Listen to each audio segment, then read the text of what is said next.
سڵاو بینەرانی عزیزی تەلەڤیزیۆنی کۆمەڵا ئەم کاتە و گشت کاتێکی ژیانتان پڕ بێت لە شادی و کامەرانی. ئازیزان لاڵقەیەکی تر لە بەرنامەی دیدار و ڕاوەوە هاتوینێتەوە خزمەتان بۆ پێشکەشکردنی بەڕگە و بابەتەکانی ئەم بەرنامەیە. لاڵقەی ئەم هەفتەیە بەرنامەکەمان تەرخانمان کردووە بۆ قسە و باسکردن سەبارەت بە بارودۆخی ژنان و 8 مارس ڕۆژی جیهانی ژن. شێوی ئاماژەیە ئەم بەرنامەیە لەلایەن بەڕێ سعید ئەمانیەوە ئامادەکرەوە. بۆ هیوایە ناوڕۆکی بابەتەکان جێگەی سەرنجیەوەی عزیز بێت ناوبڕێک وەربگرین ئەڕۆینە سەر بابەتەکانمان.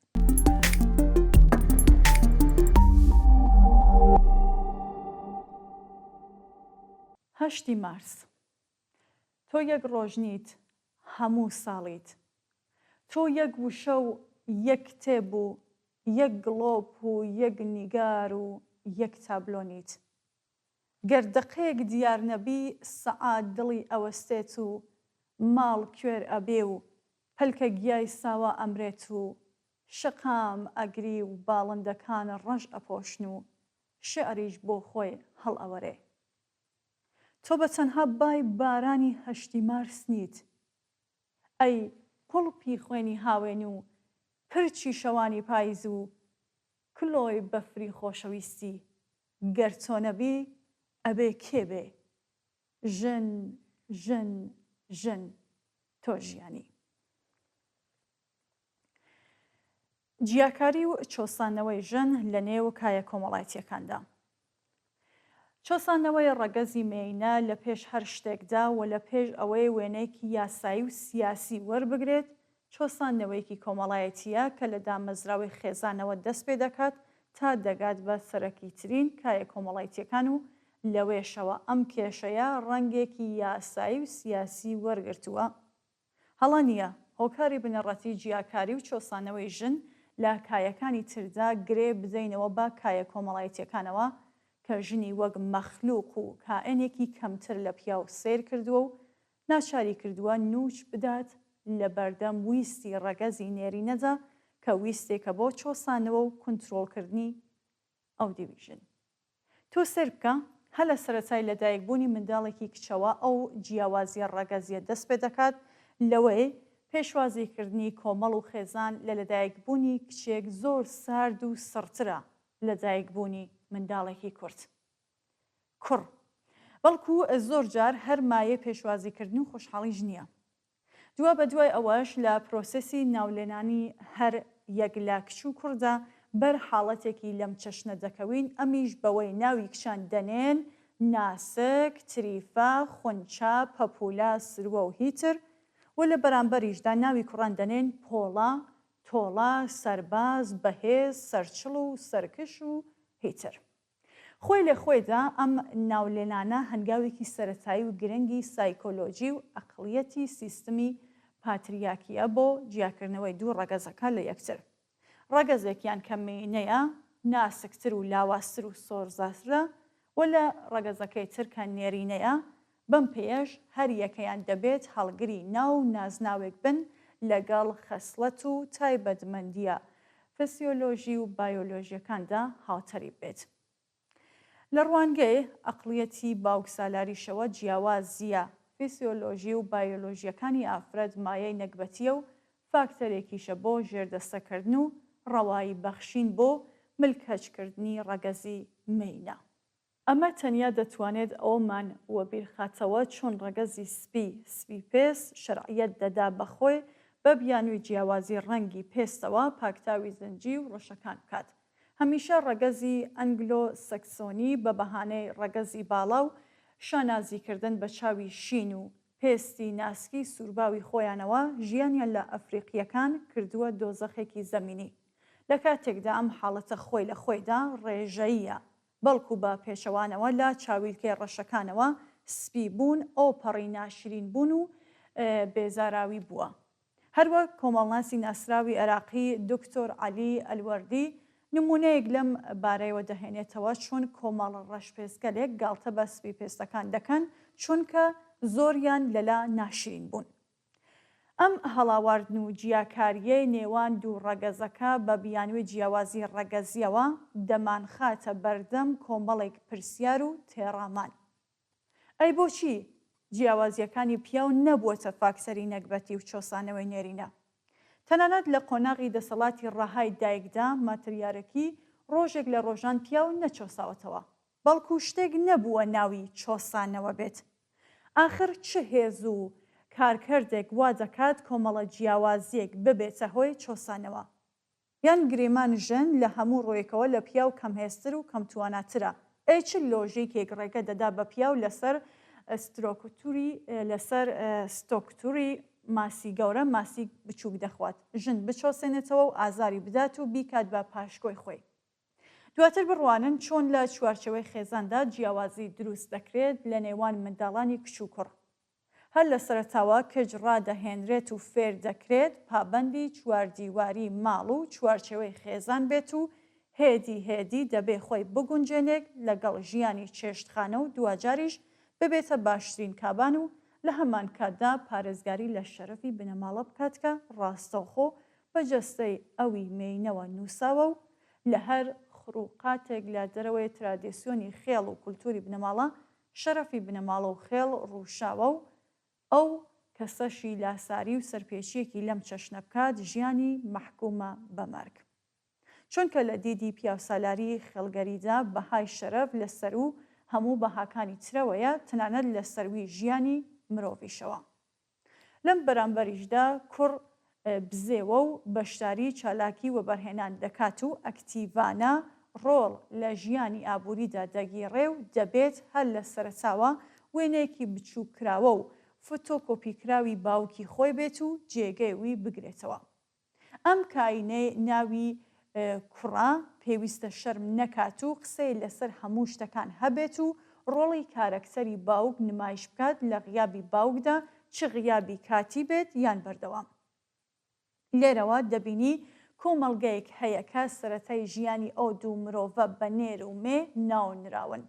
بە شێوەیەکی سیستماتیک و توندوتێژ کار لەسەر جیاکردنەوە و دوورە پەرێزیان لە یەکتر دەکات و دەیەوێت بە هەر یەکێکیان بڵێت تۆ خاوەنی تایبەتمەندی خۆتیت و پێویستە سونەت و یاسای ژیان و خەسڵەتی ڕەگەزی خۆت بپارێزیت. توێژن دەبێت کەم قسە بکەیت و لە کاروبەری پیاواندا بێدەنگی هەڵبژێریت و جوانترین ئاگاداری کۆمەڵایەتیت بە شەرەف و شەرمنیەوە، هەروەک ئەو پەندە کوردیە دەڵێت پیاوی شەرمن شانەیەک ناهێنێت بەڵام ئافرەتی شەرمن شارێک دەهێنێت. کەچی دەبێت ئەوی پیاو بێچاوڕوو بێت و بەردەوام ئامادەی لە کۆڕ و کۆمەڵی پیاومەقوڵاندا هەبێت و هەموو چالاکیەکانی ژیانی خێزان بگرێتە ستۆی خۆی. بەم شێوەیە کار لەسەر هەردوو ڕەگەزەکە دەکرێت بە تایبەتی لە تەمەنی هەرزەکاریدا کە بە تەواوەتی لێکدی جودا دەکرێنەوە و تا ڕادێکی زۆریش دوورە پەرێز دەبن لە یەکتر و تەنانەت نامۆ دەبن بە یەکتر و کەمترین زانیاریان لەسەر تایبەتمەندیەکانی یەکدی دەبێت. هاوکاتیش لە هەناوی خێزاندا کوڕ وەک شازادەیەک مامەڵە دەکات و قسەی زیاتر دەخوات و زیاتر گوێ لێ دەگیرێت و بایەخی پێدەدرێت. تەنانەت لە زۆرترینی ئەو شتانەی پەیوەندیان بە ژیان و چارەنووسی کچ یان خۆشکەوە هەیە ئەوەندەی گوێ لە باوک و برا دەگیردێت نێو هیندە حساب بۆ بۆچوونی کچەکە خۆی ناکرێت.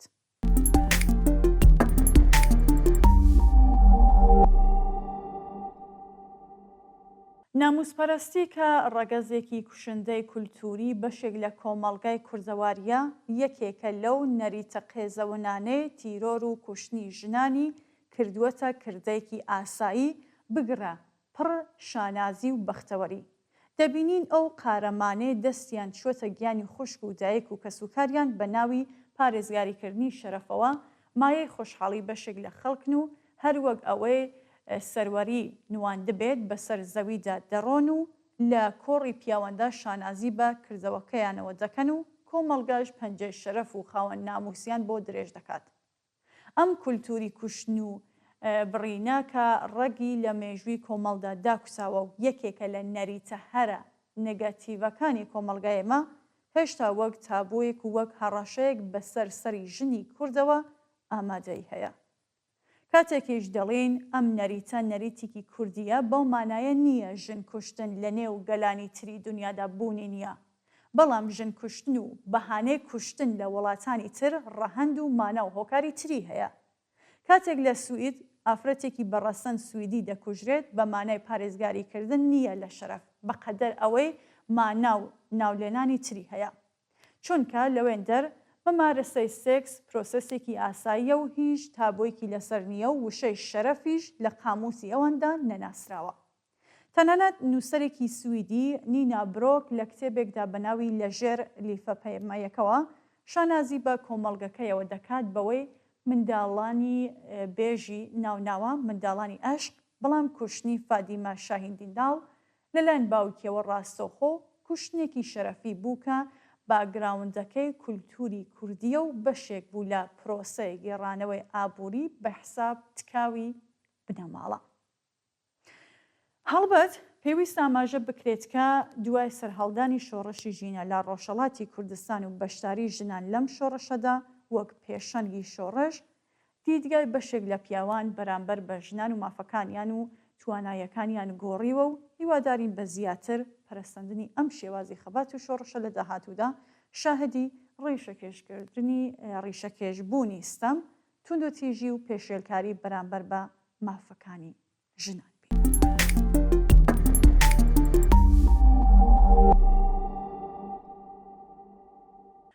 من ئەمڕۆ ڕەنگی 8 مارس ئەگۆڕم. لە ڕەنگی خۆڵەمێشی و پەژمردەییەوە بۆ ڕەنگی ئارگۆنی و ڕەنگی ڕاشڵەکین. ڕاشڵەکینی ئاو لە سەرچاوەی خۆی، ڕاپەڕینی هەتاو لە ئاسۆی خۆی، ڕاشڵەکینی ئەقڵ لە دیرۆکی دوور و درێژی بێهودەی خۆی، لە کولتوری ڕەش و سپی، لە مێژووی سێبەرە پیاوی کەلیسە و منارە، ڕاچڵەکین و ڕاچڵەکین تا ئەو شوێنەی خۆر بە تەواوەتی لە ژندا هەڵدێ و تا ئەو وەختەی خۆرافات بە تەواوی لە ژندا ئاوا ئەبێت. من ئەمڕۆ ڕێ ئاوە ڕۆی 8 مارس ئەگۆڕم لە ئاستانەی بێدەنگیەوە بۆ دوو ئاوانی پڕ لە هاوار و هاژە هاژ و یاخی بوو. 8 مارس هێمای خۆڕاگری ژنان. 8 مارس ڕۆژی جیهانی ژن بەڕێوەیە. 8 مارس ڕۆژی ڕێزگرتن لە نیوەی دانیشتوانی سەرگوێ زەویە کە هێشتا بە تەواوەتی پێگەی ڕاستەقینەی ئینسانی خۆیان بەدەست نەهێناوە و ئەسیری نظامێکن کە بەردەوام ستەمکێشی بۆ سەر ژنان بەرهەم دەهێنێتەوە. ڕۆژی 8 مارسی 1875 ژنانی کرێکاری کارخانەکانی پارچەبافی لە شاری نیویۆرک بۆ باشترکردنی بارودۆخی کاریان و لە ناڕزایەتی بە لە خوارەوە بوونی ئاستی هەڵدەستەکانیان دەستیاندایە خۆپێشاندان. ئەم حرەکەتە ناڕزایەتیە تێکەڵچوونێکی توندی لەگەڵ پۆلیسی ئەمریکا لێکەوتەوە و پۆلیس بە شێوەیەکی وەحشیانە هێرشی کردە سەری و سەرکوتی کرد. ژمارەك لە ژنانی خۆپێشاندار بریندار و قۆڵبەستکران. ڕۆژی 8 مارسی 1970 سەر لە نوێ ژنانی پارچەبافی ئەمریکا بە داواکاری 10 کاتژمێرکاری ڕۆژانە دەستیاندایەوە خۆپێشاندان. ئەم جارەش خۆپێشاندانەکەیان بەرەوڕووی سەرکوتی پۆلیس و گیرانی زۆرێک لە ژنەکان بوویەوە. کلارا زێتکین یەکێک لە سیما ناسراوەکانی بزوسنەوەی کرێکاری و کۆمۆنیستی جیهانی لە دووهەمین کۆنفرانسی نێونەتەوەیی ژناندا کە لە ساڵی 1910 لە شاری کۆپێنهاگی دانمارک بەڕێوەچوو 8 مارسی وەک ڕۆژی جیهانی خەباتی ژنان پێشنیار کرد. کۆنفرانسەکە ئەم پێشنیارێ قبول کرد و ساڵی دواتری ئەنتەرناسیۆناڵی دووهەم ڕۆژی 8 مارسی بەڕەسمی وەک ڕۆژی جیهانی ژن ڕاگەیاند.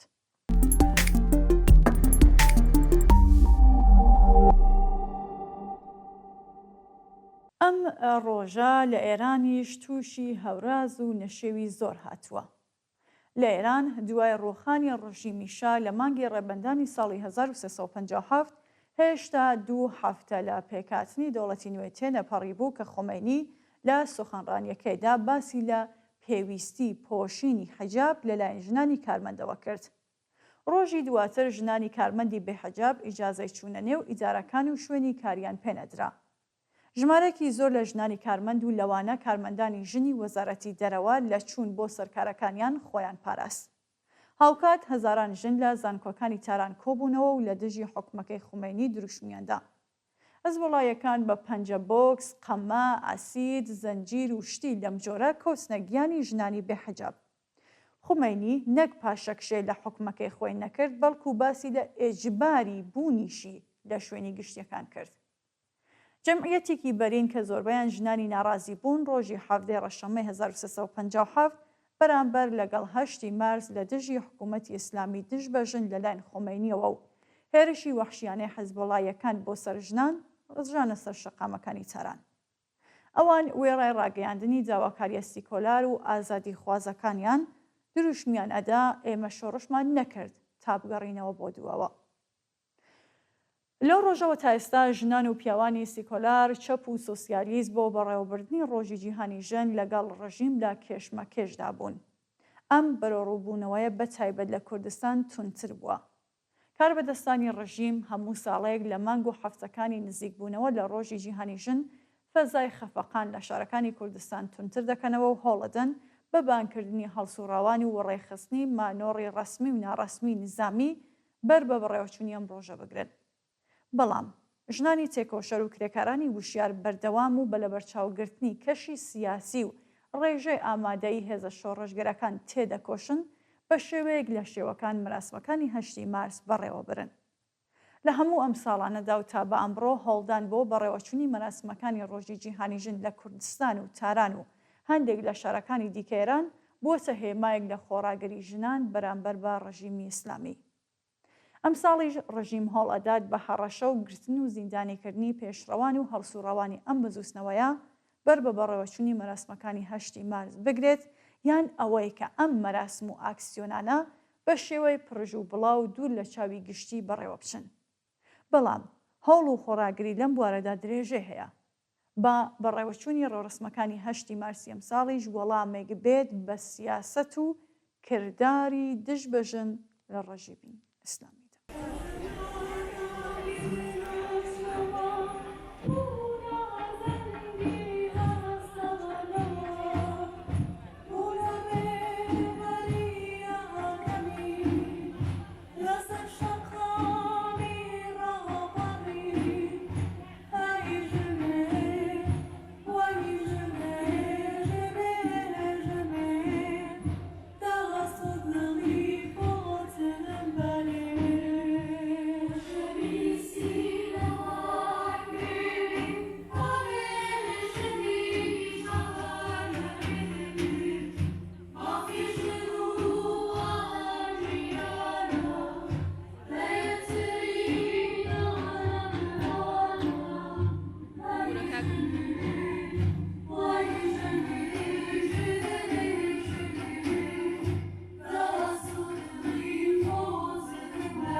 بەڵێ ئازیزان و بینەرانی خۆشەویست بەم شێوەیە هاتینە کۆسایی بەرنامەی ئەمڕۆشمان تا لە ئەڵلقەیەکی دیکە ئەم بەرنمەیەدا بە یەک دەگەینەوە بە ژیانێکی پڕ لە کامەرانتان دەسپێرم.